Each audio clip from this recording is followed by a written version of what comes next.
Hello everyone, আমি প্রিয়া। তো সকালবেলা ঘুম থেকে উঠে পাখিদের দিয়েছিলাম খাবার। তো আমরা জেনারেলি সবাই সকালবেলা ঘুম থেকে উঠে পাখিদের খাবারটা আগে দিই, তারপরে নিজেরা খাই। তো তারপর চা বিস্কুট খেয়ে চলে গেছিলাম সোজা গঙ্গায় স্নান করতে, কারণ সেদিন ছিল মকর সংক্রান্তি, নাকি গঙ্গায় স্নান করতে হয়। তো আমরা গঙ্গায় স্নান করি। বাট বাবার সকালবেলা স্নান হয়ে গেছিলো, যেহেতু বাবা খুব সকালে স্নান করে আসে, 7টার মধ্যে স্নান হয়ে যায়, 7টা সাড়ে 7টার মধ্যে। আর মা যাবে না, তাই আমি গিয়েছিলাম স্নান করতে। এবার যেহেতু একা নামবো, তাই বাবাকে নিয়ে গেলাম সঙ্গে করে। তো বাবা দাঁড়িয়ে ভিডিওটা করে দিয়েছে আমার।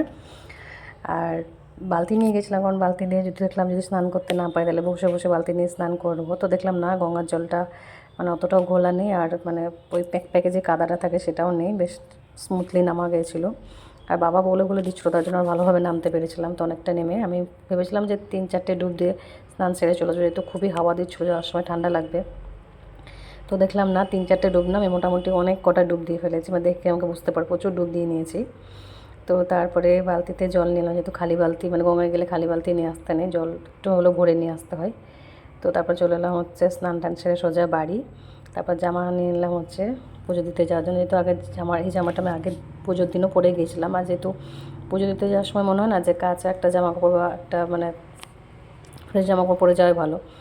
আর ওই আমি পুজো দিতে গেলে ফ্রেশ জামাটাই পরে যাই, আর সেরকম না হলে জামা কেচে রেখে দিই আগের দিন, সেটাই পরে যাই।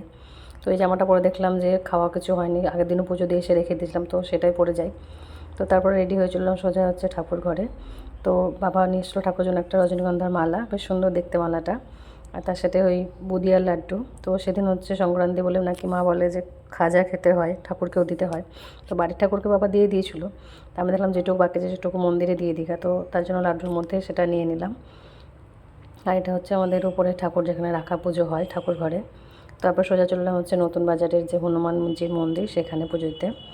আমি এখানে এটা নিয়ে দ্বিতীয়বার গেলাম পুজো দিতে। এর আগে একবার গিয়েছিলাম, ওদের কিছু মাস আগে দেখেছিলাম ভিডিওতে সেটা। তার আগে আমি প্রতি মঙ্গলবার ওই কাশিম বাজারের যে স্টেশন ঢুকতে যে মন্দিরটা আছে সেখানেই যেতাম, বাট সেখানে কিছু মাস ধরুন যাওয়া হচ্ছে না। তো তার জন্য দেখলাম যে এটা আমার সোজা হবে যাওয়া, তো স্কুটি নিয়ে চলে যায় এখানে। আর বেশ মন্দিরটাও ভালো, পুজো খুব সুন্দরভাবে হয়, সব মন্দিরেই পুজো ভালোভাবে হয়। তো আর বেশ ভিড় হয় মন্দিরটা, প্রতি শনিবার মঙ্গলবার যে ভিড় হয়, বা শনি মঙ্গলবারটাও প্রচুর ভিড় হয়। তো বাড়ি এসে দেখে যে বাবা প্রসাদ নিশ্চয় নৃসিংহদেবের। তো এই চেরি আর নারকেলটা আমার এত ফেভারিট, ফলের মধ্যে এগুলো খুঁজে খুঁজে আমি আগে খেয়ে নিই। তো সবার লাড্ডু দেওয়া হয়ে গেছিলো, বাড়িতেও লাড্ডু খেয়ে নিয়েছিলাম। তো তারপর দেখলাম যে একটা লাড্ডু রয়েছে, মন্দিরেও দিয়ে এসেছিলাম। তো দেখলাম একটা লাড্ডুকে আমি একটু ওই ছোটো ছোটো গোল মতো পাকিয়ে দেখলাম যে পাখিদের দিয়ে দিই, যদি খেয়ে নেয় তো খেয়ে নেবেন, তো প্রসাদটা ফেলে দেবো, তার জন্য দিয়ে দিলাম। তো যেহেতু খিচুড়ি হয়েছিল দুপুরবেলায়, তো মা বললো তার জন্য একটু কলা পাতা নেওয়া খেতে ভালো লাগবে। তো স্কুটি নিয়ে চলে গেছিলাম সোজা বাজারে। তো সেখান থেকে ওই কলা পাতা নিয়েছি, পেঁয়াজকলি আর ওই লঙ্কার যে লঙ্কাগুলো পকোড়া খায়, সেই লঙ্কাগুলো কী লঙ্কা বলে আমি জানি না। তো তারপর বাড়ি এসে সিঁদুর গুলে দিয়েছিলাম বাড়ির গেটের স্বস্তিক চিহ্ন। এটা আমি ফার্স্ট টাইম দিলাম, জানি না কেমন হয়েছে তোমরা অবশ্যই জানিও। আমি নিজের হাতে ফার্স্ট টাইম এরকম আঁকলাম, আমার তো মনে হচ্ছে খুব ভালো দিয়েছি আমি, আর তোমরা বলো। তো তারপরে বসে বললাম লাঞ্চ করতে। তো লাঞ্চ হয়েছিল আলু পেঁয়াজকলি ভাজা, খিচুড়ি, বাঁধাকপির তরকারি আর চাটনি। আর কলা পাতা ভেবে সত্যি খিচুড়ি খাও, ডাল ভাত খাও, যাই খাও, মাছ ভাত খাও, মাংস ভাত খাও, খেতে দেবে সত্যি খুব ভালো লাগে। আর এখন তো নতুন পাতা, কারণ বসন্তকাল পড়বে, আর পাতাটা আমার নোকের খাওয়ার সময় নোকের ইয়েতে চিড়ে গেছে। তো তারপরে হাত মুখ দিয়ে ফ্রেশ হয়ে চললাম ছাদেতে, দেখি ছাদে সব কটা লাড্ডু পাখিরা খেয়ে নিয়েছে। তারপর একটু বসে চললাম ঠাকুর ঘরে সন্ধ্যে দিতে, যেহেতু পড়ানো ছিল। আর সন্ধ্যেটা আবার না দিলে 7:30-8টা হয়ে যেত, আর সেদিনকে সংক্রান্তি ছিল, খারাপও দেখায়। তো দেখলাম যে না, সন্ধ্যেটা দিয়েই যায়।